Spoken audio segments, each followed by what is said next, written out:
Bienvenue à cette nouvelle capsule vidéo qui concerne le deuxième module sur les suites numériques. Dans ce module, nous verrons les suites arithmétiques et suites géométriques. Donc, ça sera surtout développé en suivant le plan définition, sens de variation, somme de termes consécutifs, la convergence des suites arithmétiques, géométriques. En gros, ça sera expliqué de cette manière en suivant ce plan-là. Donc, nous commençons avec les suites arithmétiques.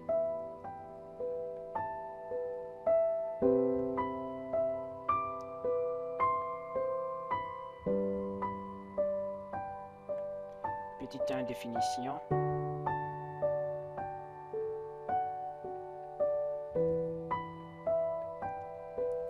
Une suite numérique est dite arithmétique.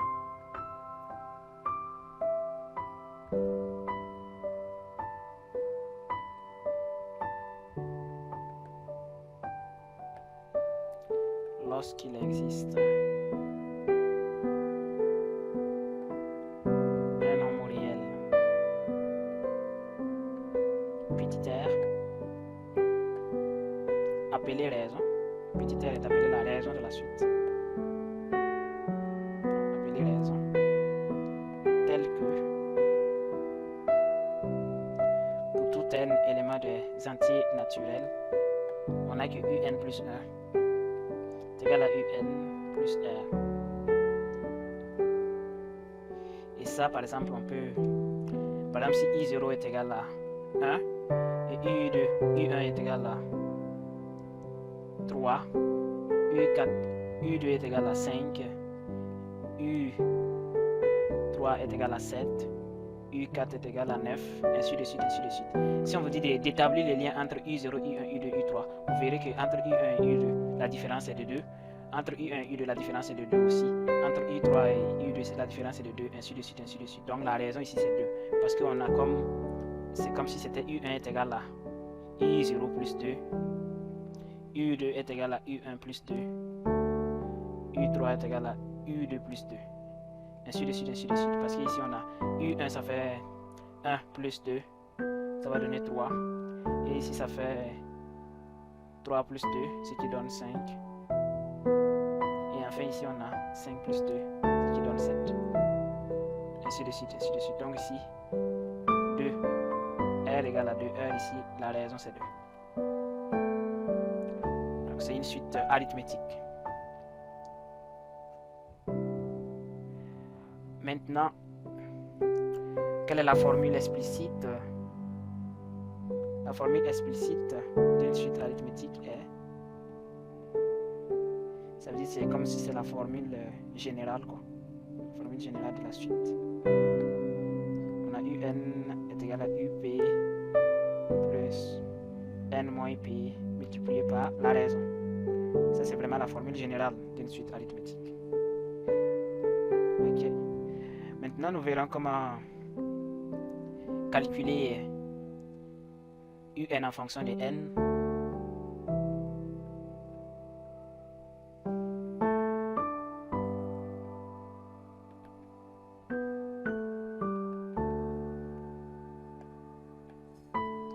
On a ici que un est égal à i0 plus n fois r. C'est la même formule qu'on a appliquée ici, sauf que ici p est égal à 0. Donc si on remplace p par 0, ça va donner up dans i0 plus n moins 0, ça fait n fois r. Ce qui donne la première formule qui est là. Et un est égal à u1 plus n moins 1 fois r.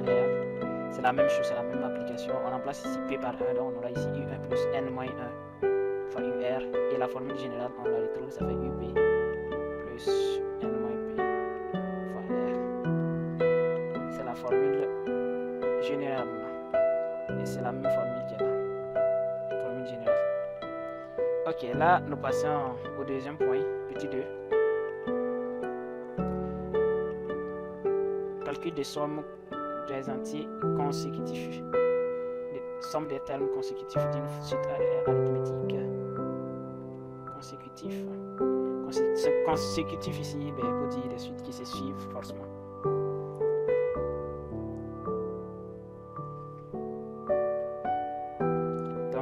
ici U par exemple, U est une suite arithmétique des raisons R.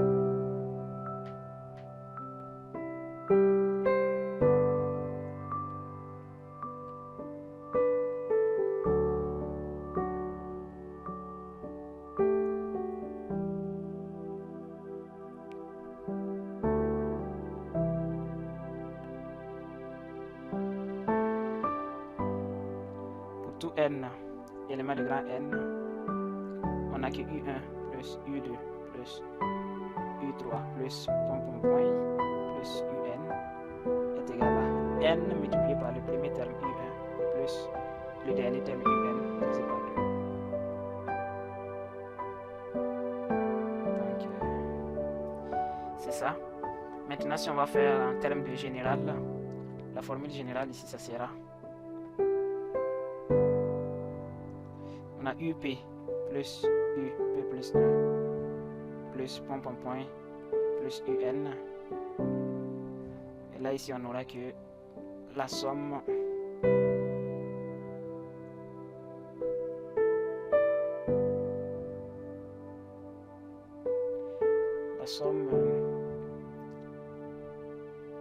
de tous les UK avec K égale à P allant à N est égal à N moins P plus 1 multiplié par UP, premier terme, dernier terme, premier terme, dernier terme, divisé par 2. Donc ça c'est le cas général. La somme est égale à N moins P plus 1 multiplié par UP plus UN divisé par 2. Donc ça ici ce n'est qu'un cas particulier avec P égale à 1 ici. Parce que ça commence par 1. Ça commence par I0 mais pas plutôt par 1. Et un autre cas particulier ici.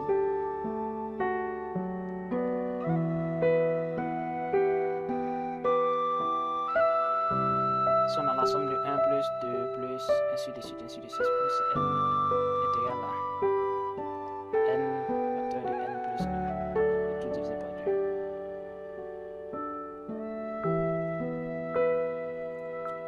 Maintenant en petit 3 nous verrons l'essence de variation d'une suite arithmétique.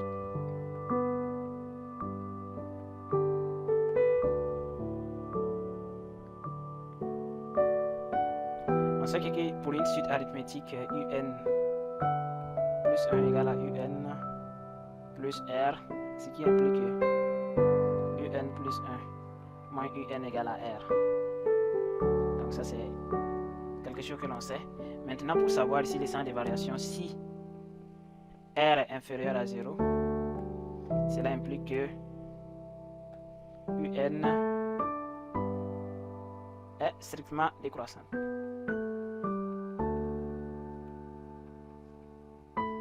Si la raison est inférieure à 0, ça veut dire ça décroît, ainsi de suite. Par contre, si la raison est nulle, R égale à 0, la suite elle est constante.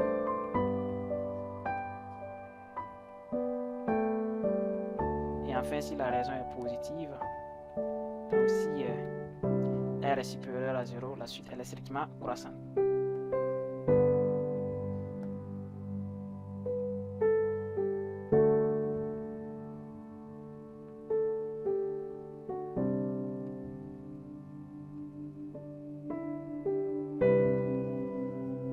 Ça c'est une manière d'évaluer les signes de variation d'une suite arithmétique. On détermine sa raison et puis on regarde les signes de la raison. Si le signe c'est positif, c'est que c'est croissant. Si c'est négatif, c'est que c'est décroissant. Et si c'est nul, c'est-à-dire égal à 0, c'est que c'est constant. Et en dernière position, la convergence d'une suite arithmétique.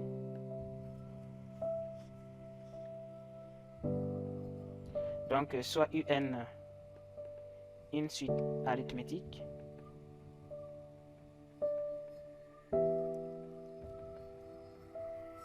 de raison R et premier terme I0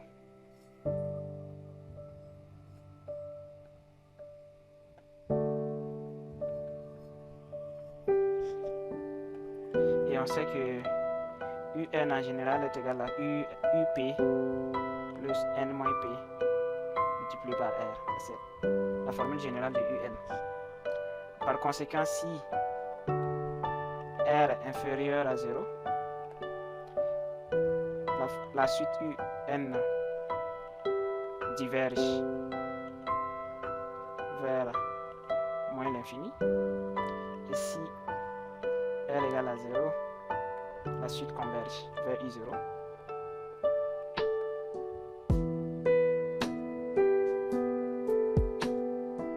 Et enfin, si R est supérieur à 0, si c'est pas Pierre, c'est Paul, cette fois-ci ça va diverger vers plus l'infini.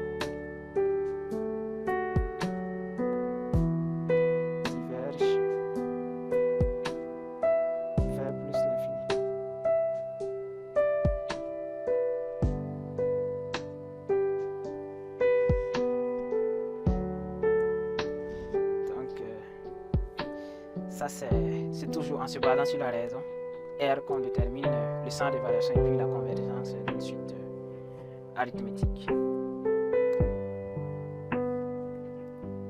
Ok, ça c'est tout pour les suites arithmétiques.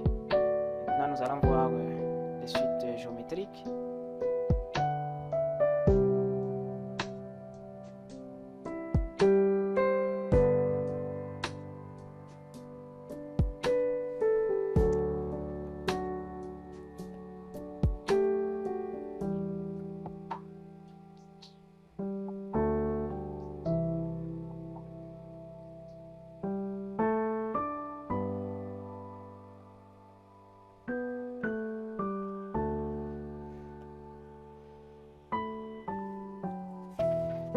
Les suites géométriques, nous allons commencer avec la définition. Qu'est-ce qu'une suite géométrique? Tout comme on l'a fait pour les suites arithmétiques. Donc c'est très important de ne pas confondre les deux types de suites. Donc ici, une suite est dite géométrique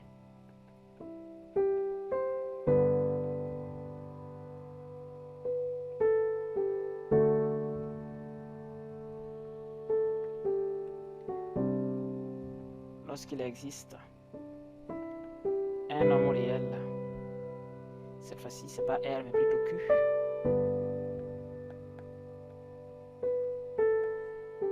Appelé raison, toujours la raison de la suite. Tel que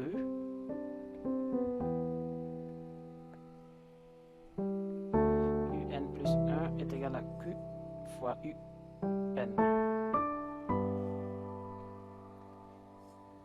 Et là, ici, la formule explicite de la suite géométrique.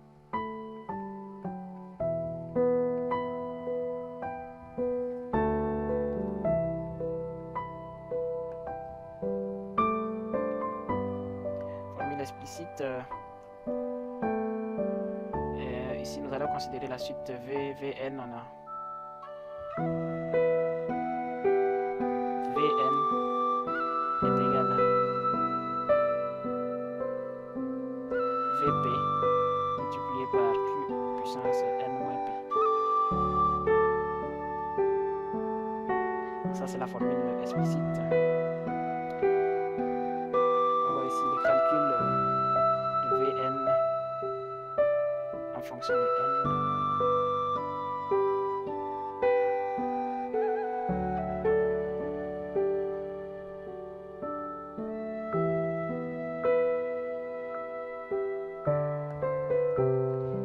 Vn est égal à V0 fois Q puissance N, ça c'est au cas où le premier terme est égal à U0. Maintenant, au cas où le premier terme c'est plutôt V0, le premier terme c'est Vn, on aura ici Q puissance N moins 1. Et la formule générale ici, on va trouver la même formule que dans la diapositive précédente, Vp Q puissance N moins P. Ça c'est la formule générale. Donc une fois que vous avez cette formule, vous pouvez retrouver tous les autres résultats.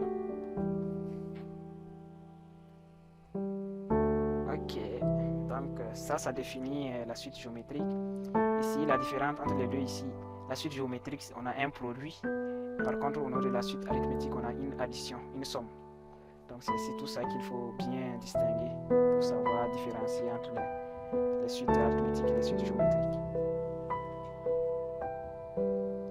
Donc après la définition, en petit 2,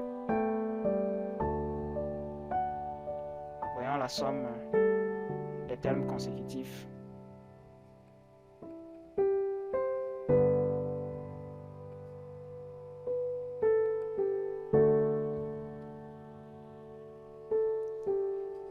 Et là ici, on aura que UP plus U. Ben, on va aller avec VP pour distinguer un peu.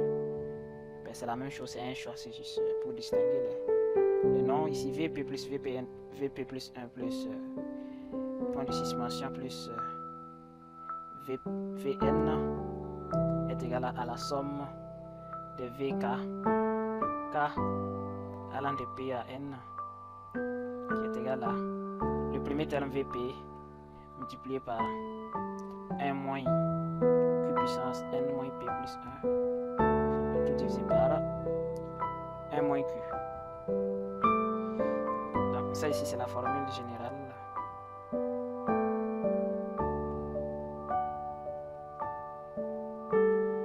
La formule générale. La somme des termes consécutifs ici avec le premier terme VP est égal à VP multiplié par 1 moins Q puissance N moins P plus 1, le tout divisé par 1 moins Q. Et si on prend un cas particulier ici,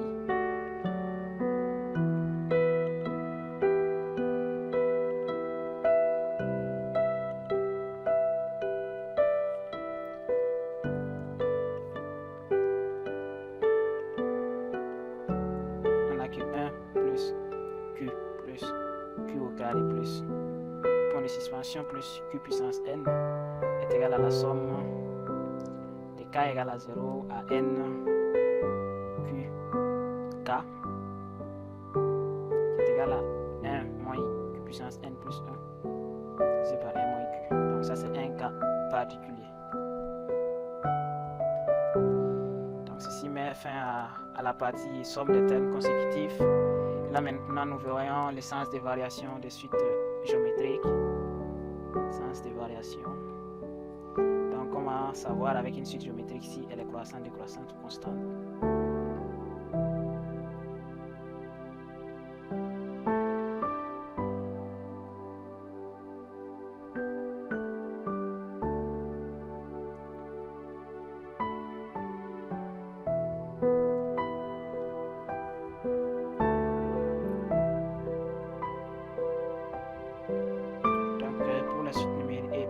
Géométrique, nous savons que Vn plus 1 est égal à Q multiplié par Vn.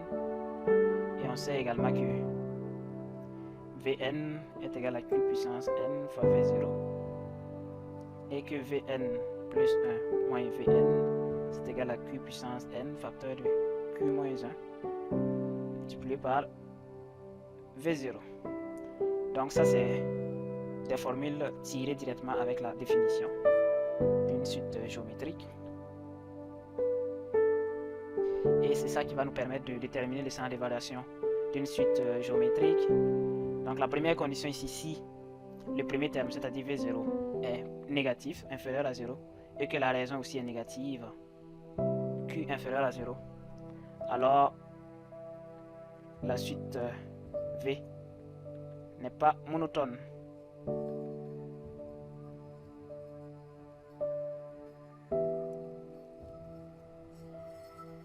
Ok, ça c'est la première condition. Et si on a que V0 est négatif et on a que la suite, la raison est comprise entre 0 et 1,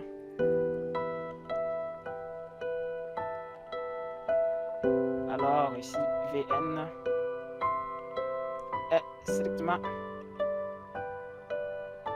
croissante.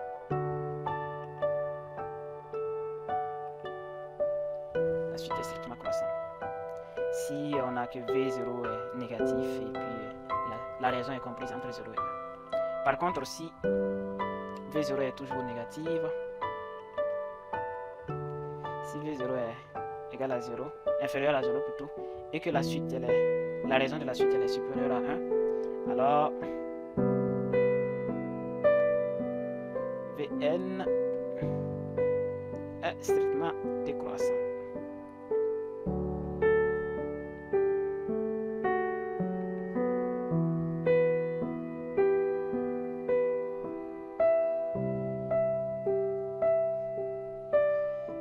Si V0 est supérieur à 0, cette fois-ci V0 est positif, et que la raison elle est négative, inférieure à 0, alors Vn n'est pas monotone, ça veut dire elle n'est ni croissante ni décroissante.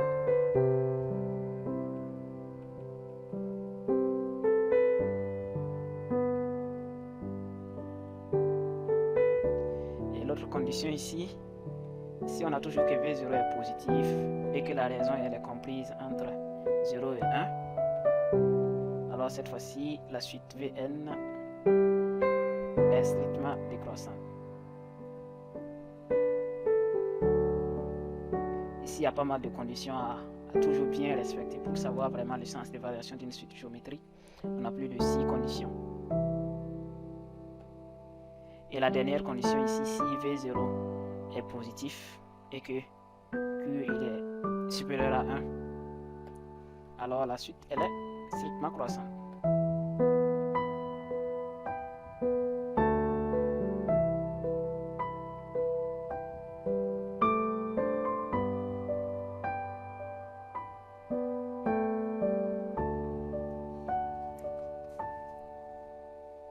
Ceci conclut la partie 3, le sens de variation des suites géométriques. Et là ici nous voyons la dernière partie qui concerne la convergence d'une suite géométrique. Quelles sont les conditions pour qu'une suite géométrique soit dite convergente ou divergente? Là aussi ça nous prend 6 conditions. On va commencer avec la première condition. Si le premier terme V0 est inférieur à 0 et que Q est inférieur à moins 1, alors la suite V n'a pas de limite. Non, n'a pas de limite. Donc ça ne peut pas converger, c'est divergent.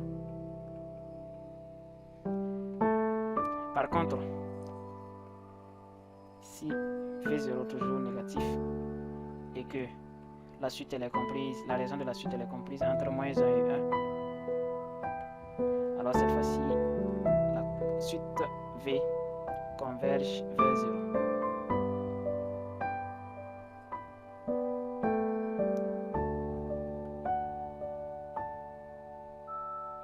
La troisième condition, pour le troisième cas, si on a que V0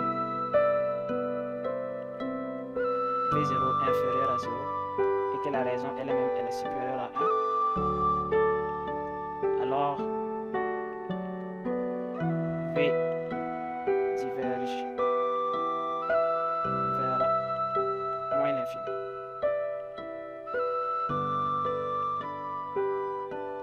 Et la quatrième, cette fois-ci si V0 est supérieur à 0 et que Q est inférieur à moins 1, alors V n'a pas de limite.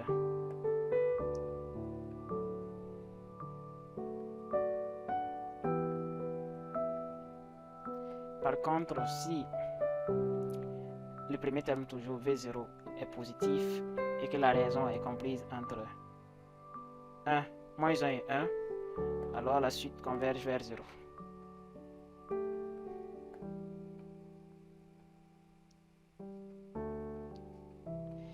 Et la dernière condition, le dernier cas, si V0 positif et que Q est supérieur à 1, cette fois-ci la suite numérique V va diverger vers plus l'infini.